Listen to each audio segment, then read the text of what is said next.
You're watching Canadian Muslim News on Muslim Network TV from Toronto, Ontario. This is Samia Sayed. Welcome to the show. Joining us very shortly is Brother Azhar Karim on the International Day of Persons with Disabilities Khutbah campaign. But first, let's take a look at some headlines. NDP calls for diplomatic boycott of G20 in India. Serial killer linked to deaths of Indigenous women.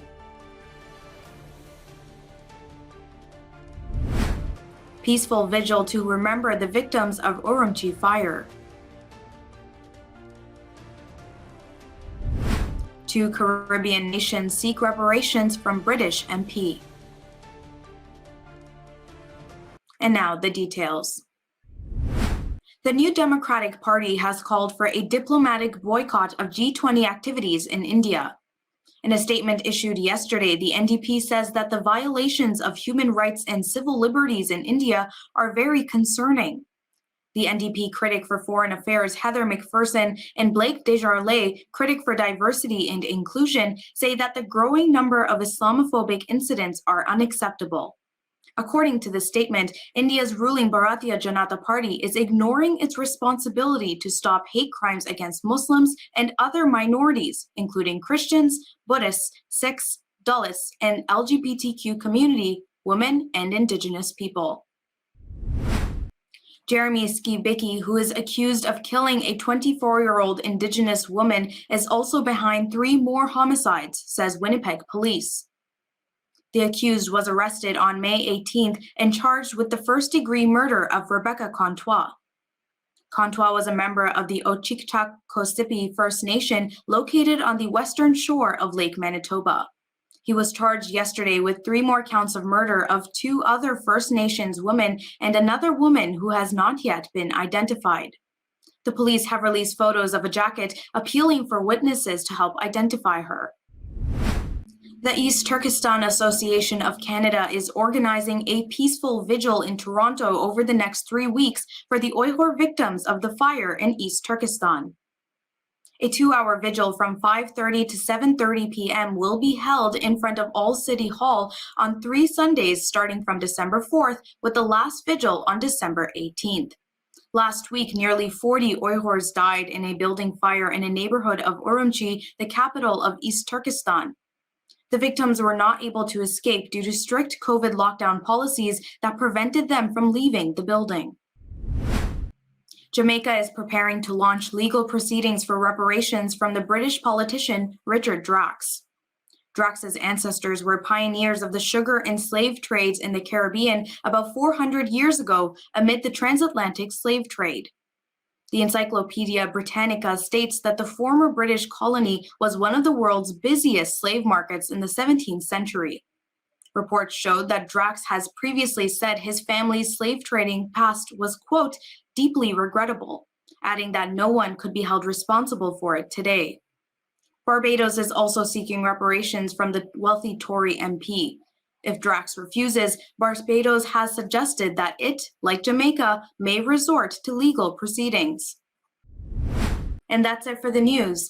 Now, the International Day of Persons with Disabilities is tomorrow on December 3rd. First marked by the United Nations in 1992, it is a day to promote the rights and well-being of all people with disabilities. Dean Support Services is celebrating this day with their Disability Khutbah campaign. To learn more about this campaign, I'd like to welcome Brother Azhar Karim, the Director of Finance at Dean Support Services, to the show. Welcome, Brother Azhar, and thank you so much for joining us today. Bismillah ar-Rahman ar-Rahim. Assalamu alaikum to all your viewers, and thanks for having me on your show. Walaikum assalam. It's a pleasure to have you back on once again. Brother Azhar, tell me about the International Day of Persons with Disabilities. How is it typically recognized? Well, United Nations, as you mentioned, in 1992 proclaimed December 3rd as the International Day of Persons with Disabilities. And since that year, all around the world, different government and private organizations celebrate this day. And the aim is to create awareness about the issues and rights of persons with disabilities, and how can we offer them a more inclusive an independent living with dignity and a respect for their rights. So Mhm. around the world, different organizations hold events like this year on December 5th. In New York, United Nations is also hosting an event. And then different organizations in countries, they also hold special events to mark the day, Mhm. and they highlight different issues pertaining to this subject, and how we can, sort of take different measures to offer a barrier-free and inclusive environment to people with disabilities. Mhm. So, what is the theme for this year's Day of Persons with Disabilities?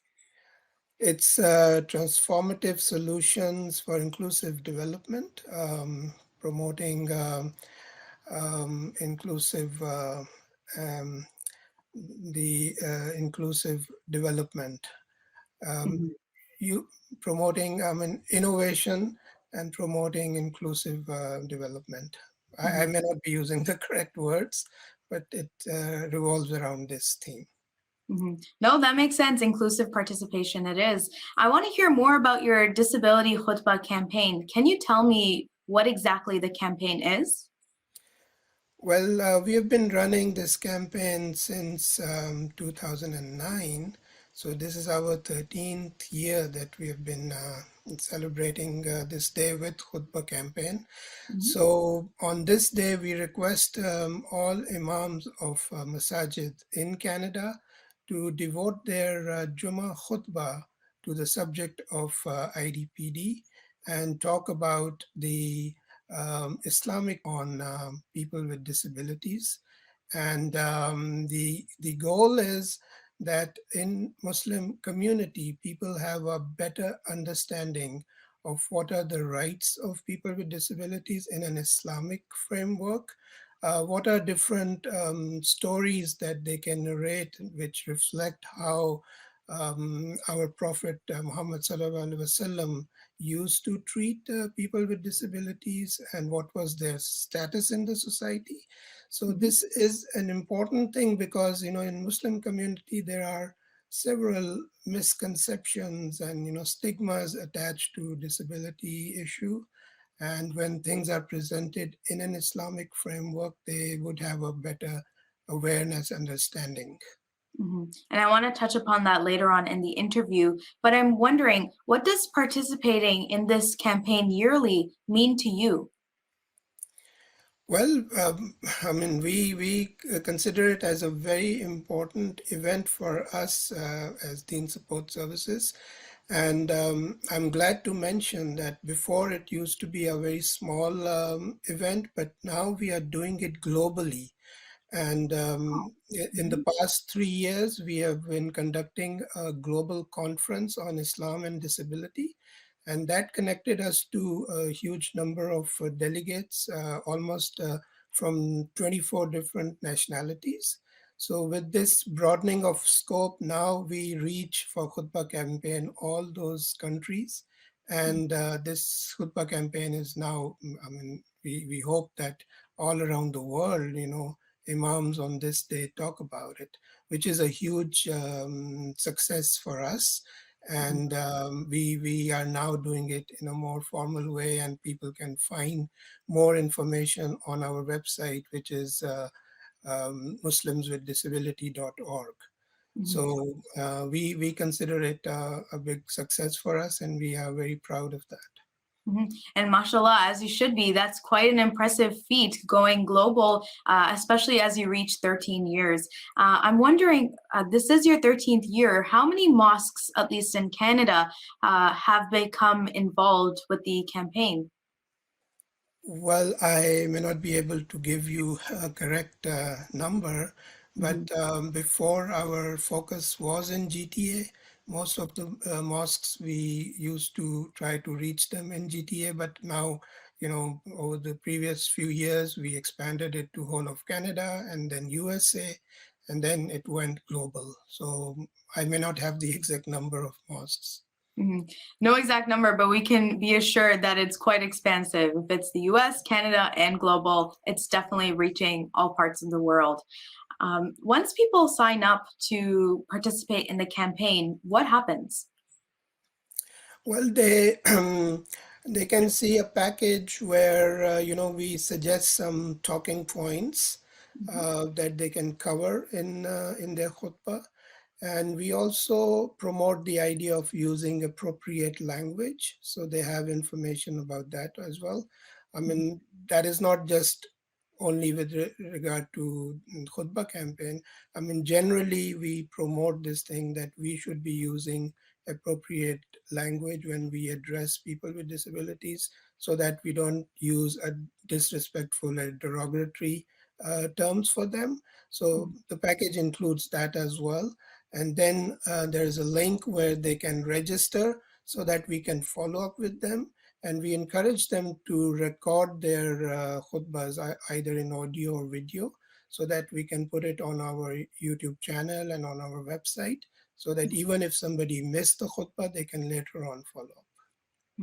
Now, of course, we can't expect to cover everything that is being written into the campaign or relate to the imams who will be delivering the khutbah, but if you could share some of those talking points with us now, what would you say?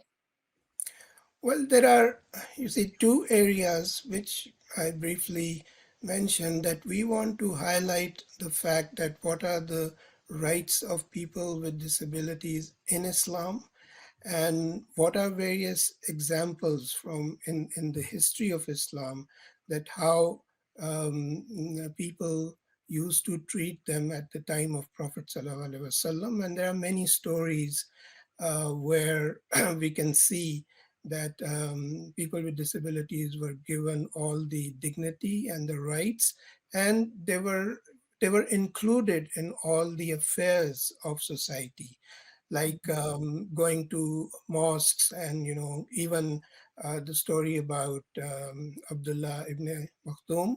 He was a close companion of the Prophet, and he was given the tasks to give adhan in the masjid. And in the absence of the Prophet in Medina, he was given important responsibilities.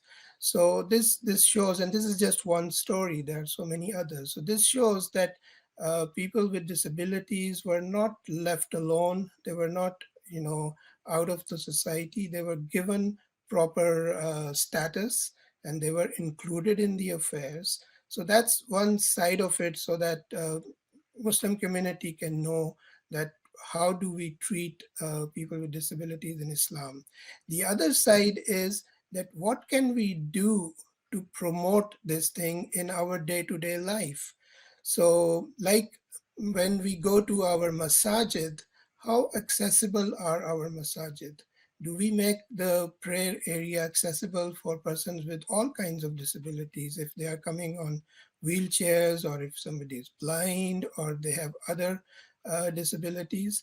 How do we accommodate them, and how it is reflected in our day-to-day activities, not just prayers, but other Islamic events, other activities. So And those whatever are we some do. good points right there. I'm so sorry to cut you off, Brother Azhar, but sadly we have run out of time for this segment today. Thank you so much for joining us once again and speaking about the campaign. I can't wait to check out social media and hear all of those speeches. Jazakallah khairan for joining us. Thank you so much. You are watching Canadian Muslim News on Muslim Network TV. That's it from our Toronto studios tonight. Make sure to like, share, and subscribe to our channel for more Canadian Muslim content. Stay safe, and until next time.